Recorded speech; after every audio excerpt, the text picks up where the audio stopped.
Olá, alunos do quinto ano, tudo bem com vocês?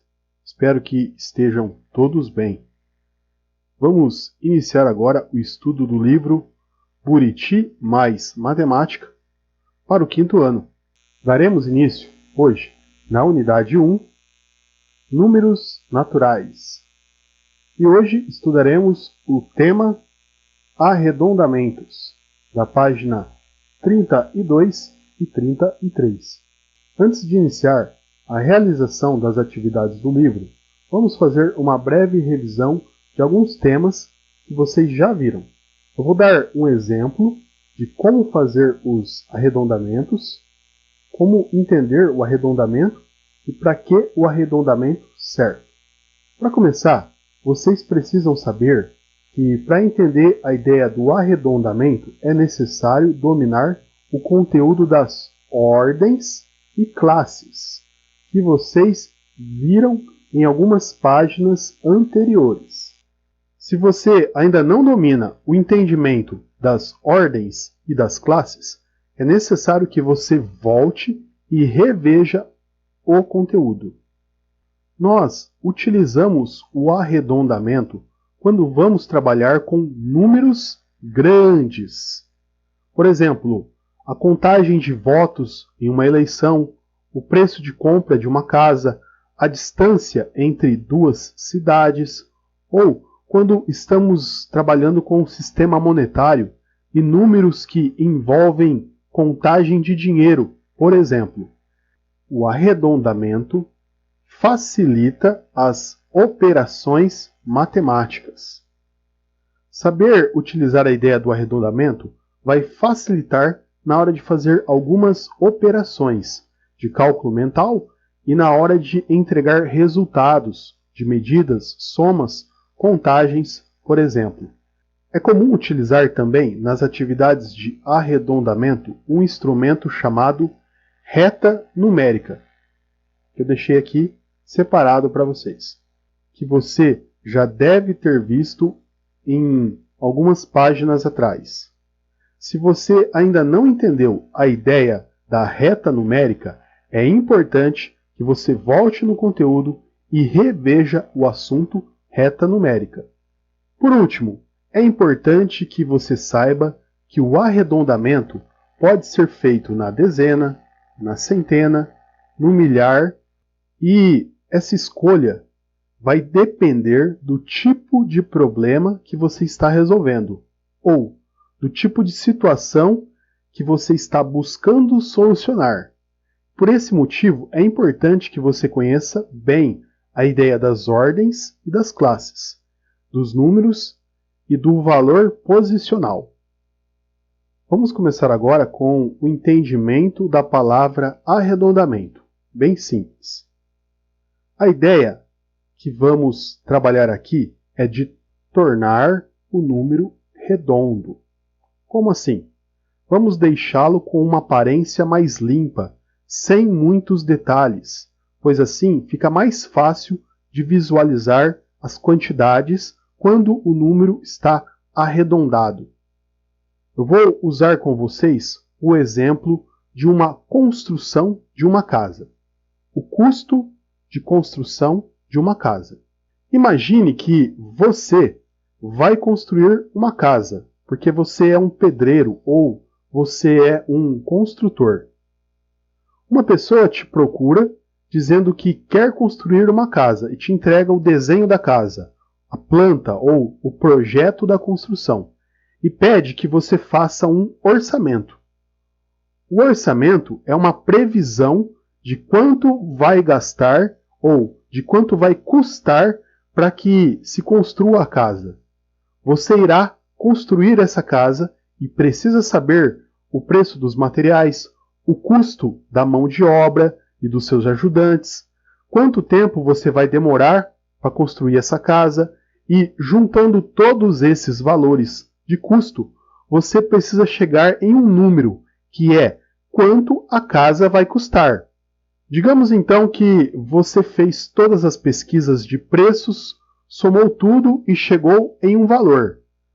R$ 376.284,50. 2.283,43. Esse é o preço que vai custar a casa para ser construída, somando todos os materiais e a mão de obra das pessoas. Agora, perceba que você não tem plena certeza que vai custar isso, pois pode chover e a obra ficar atrasada e com isso ficar mais cara. O preço dos materiais pode subir na semana que vem ou no mês que vem. Ou então, pode ocorrer um projeto na casa e ser necessário mudar uma parede, trocar o telhado de um local para o outro e assim adicionar mais custos à obra. Então você não pode passar esse valor R$ 376.284,43. Imprevistos podem ocorrer e não é seguro você dar esse orçamento tão detalhadinho, tão apertado. Então, para resolver isso, você precisa fazer um arredondamento desse número aqui. Deixar esse número mais fácil de ser apresentado para o seu cliente com margem de segurança, para que você não tenha prejuízo na construção. Então, nós faremos o arredondamento para cima. Vamos agora analisar como ocorre o arredondamento desse valor para cima, para que você entregue um orçamento com um valor mais próximo da realidade, considerando que podem ocorrer imprevistos. Observe que eu coloquei aqui no quadro das ordens e das classes o número 376.284. Vocês se lembram de ter feito esse estudo? Aqui nós temos a unidade simples, a dezena simples, centena simples, a unidade de milhar, a dezena de milhar e a centena de milhar. Cada número está em uma posição diferente e, por isso, assume um valor diferente nessa posição específica. Por exemplo, o 4, nesta posição aqui, vale 4 unidades. Já o 8, nesta posição, não vale 8, vale 8 dezenas simples, ou 80. De igual forma, o 2, nessa posição, não vale 2, ele vale 2 centenas simples, ou 200. E assim segue. O 6, aqui nessa posição, vale 6 unidades de milhar, ou 6.000. O 7, nessa posição, vale 7 dezenas de milhar, ou seja, 70.000. E por último, o 3. Nessa posição, não vale apenas 3, mas vale 3 centenas de milhar, ou 300.000. Agora vamos fazer o arredondamento desse número, 376.284. Você pode fazer o arredondamento em todas as posições, mas você vai escolher uma posição que seja mais interessante de acordo com o seu propósito. E o nosso propósito aqui é fazer um orçamento de uma casa. Nesse número, então, eu quero propor 2 arredondamentos possíveis.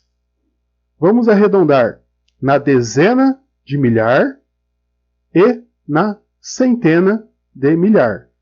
Você precisa pensar se esse número 7, aqui, ó, se ele está mais próximo da próxima dezena de milhar inteira ou se ele está mais próximo da dezena de milhar anterior inteira, que seria a próxima dezena de milhar depois do 7 é o 8, e a dezena de milhar inteira anterior ao 76 é o 7 mesmo. Agora eu vou colocar esse número aqui lá na reta numérica. Essa aqui é a reta numérica. Essa reta numérica que eu desenhei tem intervalos então de 50.000. 50, 100, 150, 200. Porém, eu deixei um intervalinho menor aqui de 25.000. Agora, eu vou posicionar o número 376.284 nessa reta numérica.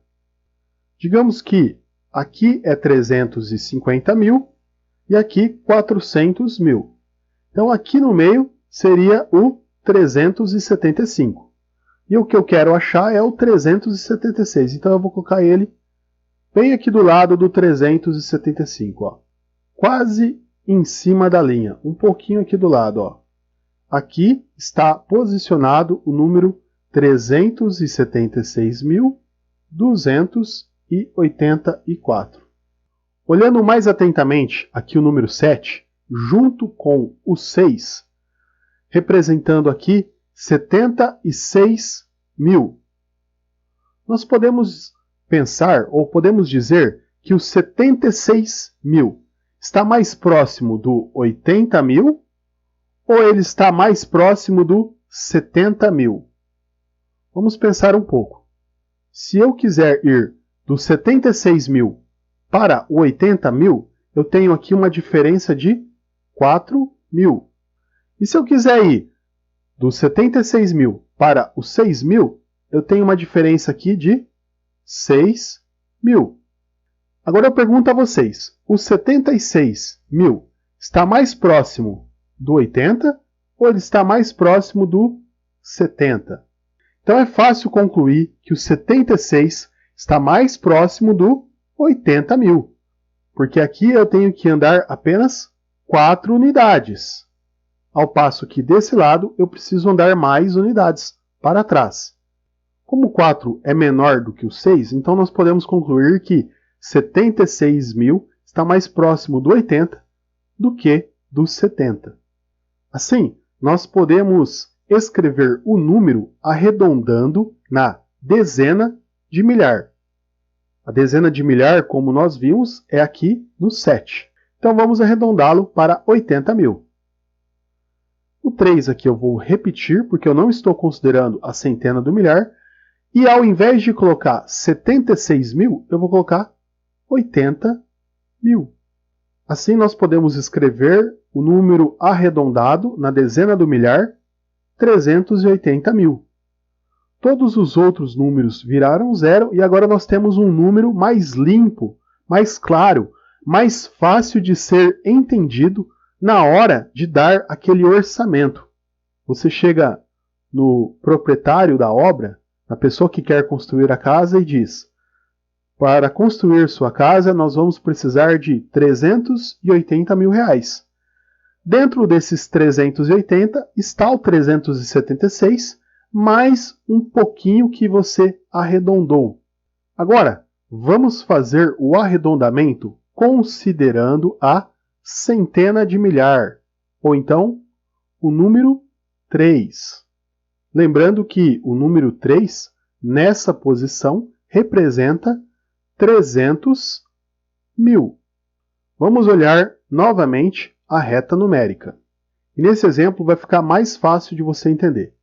Considerando o 3 na centena de milhar, nós devemos perguntar: o 376 mil está mais próximo do 400 mil, que seria a próxima centena de milhar inteira, ou ele está mais próximo do 300 mil, que seria da centena de milhar anterior mais próxima? Perceba que aqui está o 300 mil e aqui está o 400 mil. O 376 está mais próximo do 400 ou está mais próximo do 300 mil? Muito fácil, né? Para chegar no 400 mil, aqui nós vamos precisar de mais 24 mil. E para chegar no 300 mil, nós vamos ter que tirar 76 mil. Qual caminho aqui vocês acham mais longo? Ou qual caminho mais curto? Está claro, né? O caminho mais curto é o 24 mil. Aqui, para a direita, nós temos que andar 24 unidades de mil para arredondar no 400. Ao passo que, desse lado aqui, nós temos que andar 76 unidades de mil para chegar no 300 mil, que é a próxima centena de milhar mais próxima e inteira.